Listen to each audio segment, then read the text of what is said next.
Muraho neza. Tariki 28 z'ukwezi kwa karindwi ni World Hepatitis Day, umunsi mpuzamahanga wahariwe kurwanya indwara ya hepatite cyangwa se indwara zifata umwijima.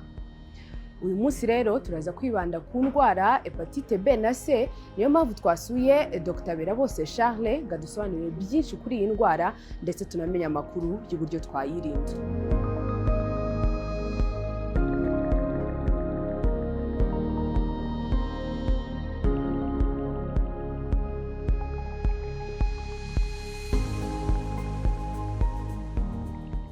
Dr. tuguhaye ikaze mu kiganiro cyacu.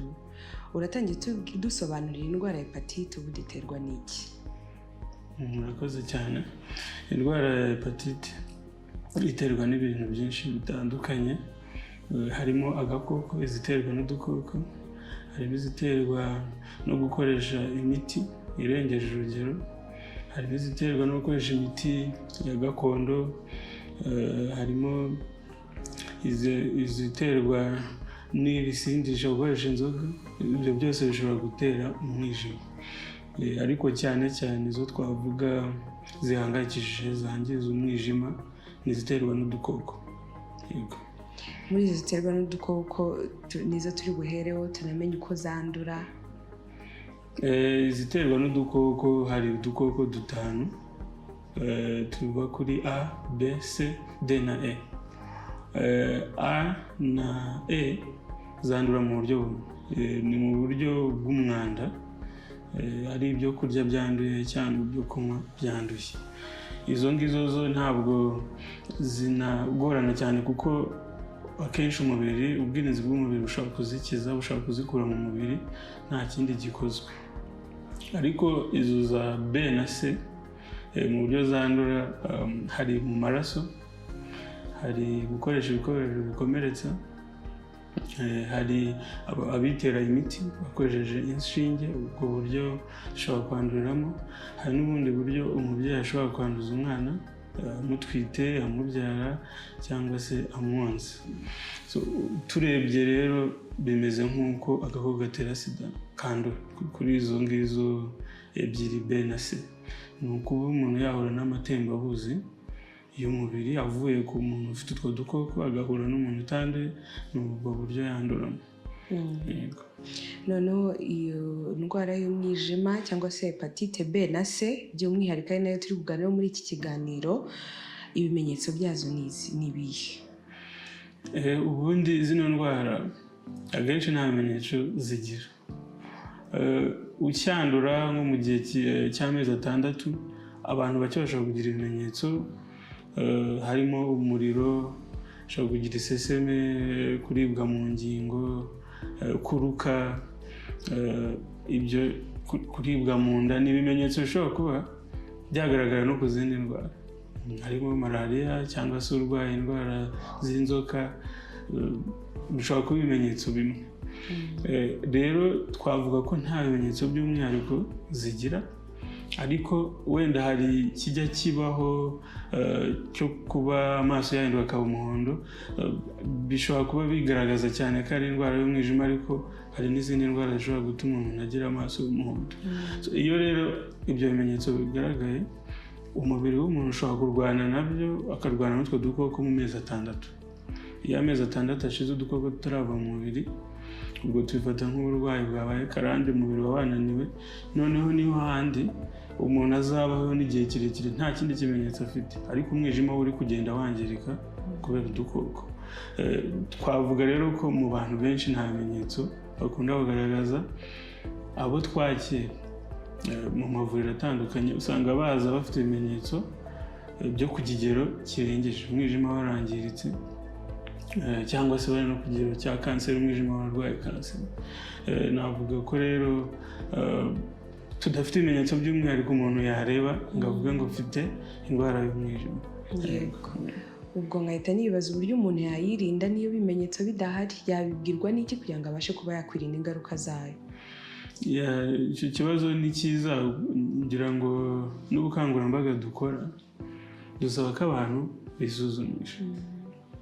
kimwe mu bishobora kugaragaza ubu burwayi ni uko abantu bisuzumisha, kubera ko nk'uko nabivuze, nimba muri cya gihe amezi 6 ashize virusi ukizifite nta kindi kimenyetso uri bugire, muragumana ukagumana izo virusi, ushobora kurenga n'imyaka hagati y'10 na 20 nta kimenyetso uragira.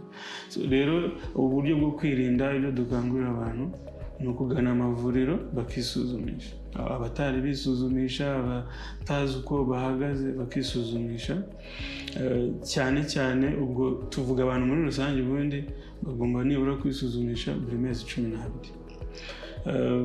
Hari abandi rero bafite ibyago kurusha abandi byo kurwara zino ndwara, harimo abafite agakoko gatera sida, harimo ababana n'abafite utudukoko, ubwo umuntu ubana n'ufite agakoko ka hepatite B cyangwa se abo ngabo bafite ibyago birushije by'abandi, abakora kwa muganga, abitera imiti bakoresheje inshinge, ababa ahantu hahurira abantu benshi, harimo abagororwa, impunzi ndetse n'abandi. Abo baba bafite ibyago birushijeho byo kwandura ubwo burwayi, bo dusaba ko nibura bapimwa buri mezi 6. Uburyo bwiza bwo kwirinda izi ndwara ni ukumenya uko uhagaze, ukisuzumisha, ukipimisha ku ivuriro rikwegereye. Uravuze uti ku ivuriro rikwegereye, ngiye guhita nkubaza bakisuzumishiriza he cyangwa se bipimishiriza hehe? Ese ubwishingizi bwa mutuelle de santé bukora na n'izo serivisi? Ubu ngubu mu mavuriro yose yo mu gihugu, ibigo nderabuzima, ibitaro bya leta bitanga izo serivisi ku buntu. Gupimwa, kuvurwa, kwikingiza nta giciro ku munyarwanda wese n'undi muturarwanda uri mu Rwanda ariko mu buryo bwemewe n'amategeko, bafite ibyangombwa, abo bose bashobora kubona serivisi ku buntu. No mu mavuriro kandi yigenga naho izo serivisi zirahari. Yego. Hanyuma uvuze uti urukingo, haba hari urukingo rw'indwara ya hepatite B na C, umuntu yarubona ati? Kugeza ubu ngubu umwijima wo mu bwoko bwa B ntufite urukingo. Noneho umwijima wo mu bwoko bwa C nta rukingo ugira, ariko wenda andi mahirwe hari nuko imiti iboneka irawuvura ugakira. Umwijima wo mu bwoko bwa B nta miti kugeza ubu iwuvura ngo ukire.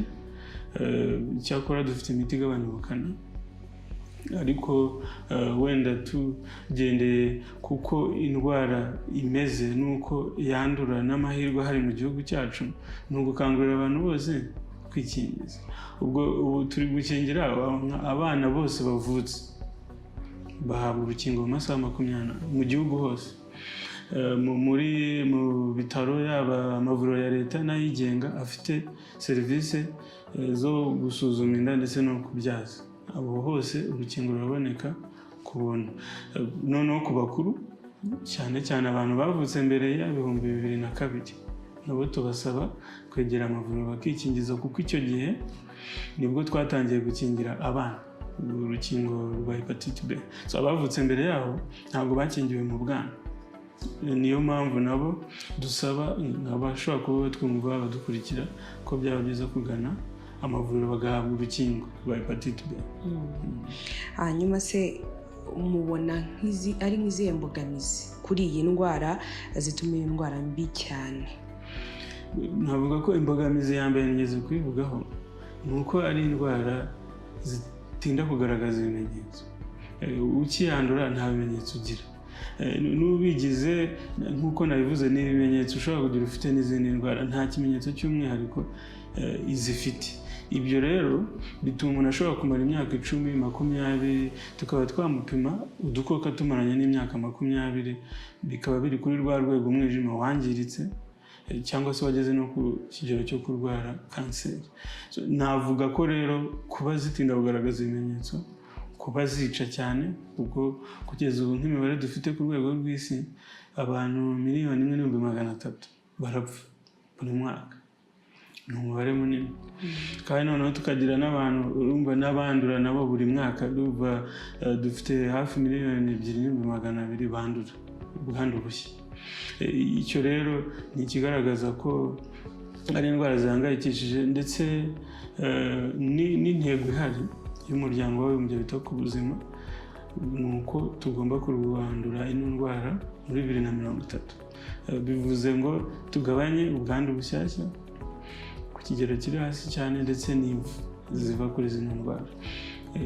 Rero bigerwaho ari uko dufatanyije ndetse n'abatugana bagasaba izi serivisi, cyane ko nk'uko nabivuze mu gihugu cyacu ziboneka ku buntu.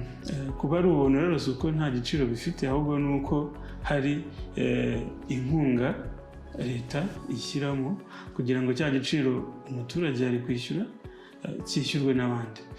Rero navuga ko ubuvuzi bwazo bunahenze, yaba gupima yaba imiti, ariko kubera iyo nkunga cyangwa izo mbaraga igihugu cyashyizemo, bituma umuturage abasha kubona imiti nta kiguzi atanze, akabona urukingo nta kiguzi atanze, kubera hari iyo nkunga navuze irimo yishyura icyo giciro yagombaga kwishyura. Yego, ku itariki rero 28 z'ukwezi kwa karindwi ni umunsi mpuzamahanga wahariwe kurwanya indwara z'umwijima cyangwa se hepatite, by'umwihariko B na C. Ni ubuhe butumwa ugenera abaturage muri rusange? Urakoze kugaruka kuri iyo ngingo. Ni umunsi tugira buri mwaka wo kurwanya indwara y'umwijima. Ahanini tureba ibyagezweho, aho tugifite intege nke n'ibyo dushobora gukora. Ubutumwa rero dutanga, cyane cyane igihugu cyacu, navuga ko twashyize imbaraga mu kurwanya zino ndwara ku buryo turi ku kigero cyo hasi. Nk'imibare dufite mu bantu baje mu ivuriro umwaka ushize kuri hepatite C, turi kuri 0.17% ku burwayi. Kuri B ni 0.26%. Ubwo ni abantu baba baje ku mavuriro yose mu gihugu, abo twapimye, abo twasanganye uburwayi. Navuga ko imibare iri hasi, ariko nubwo bimeze gutyo, hari nk'uko nigeze kuvuga abafite ibyago kurusha abandi byo kwandura. Hari aho uburwayi buba buri hejuru. Ubwo navuga ko abo navuze haruguru, abakorera kwa muganga, ababana n'abafite uburwayi, cyangwa se abakoresha inshinge bitera imiti, n'abandi nagiye mvuga bashobora kuba bafite ibyago byo kwandura zino ndwara kurusha abandi, twabakangurira kwegera amavuriro bakipimisha, bakisuzumisha, bakamenya uko bahagaze. Abatarakingiwe bagakingirwa. Wenda icyo navuga cya nyuma ni gukangurira abagore batwite gukomeza gusuzumisha inda kwa muganga inshuro zagenwe, kuko iyo bisuzumishije habaho n'amahirwe yo kubapima. Abagore bose batwite barapimwa batwite, bakigera kwa muganga, ndetse n'iyo baje kubyara. Ubwo turanabakangurira gukomeza kubyarira kwa muganga, ku buryo abaganga bari bubiteho bitewe n'igisubizo cyabonetse. Ndumva muri rusange ari ibyo ngibyo twababwira. Murakoze. Yego Dr. reka ngushimire cyane. Namwe murakoze. Yego.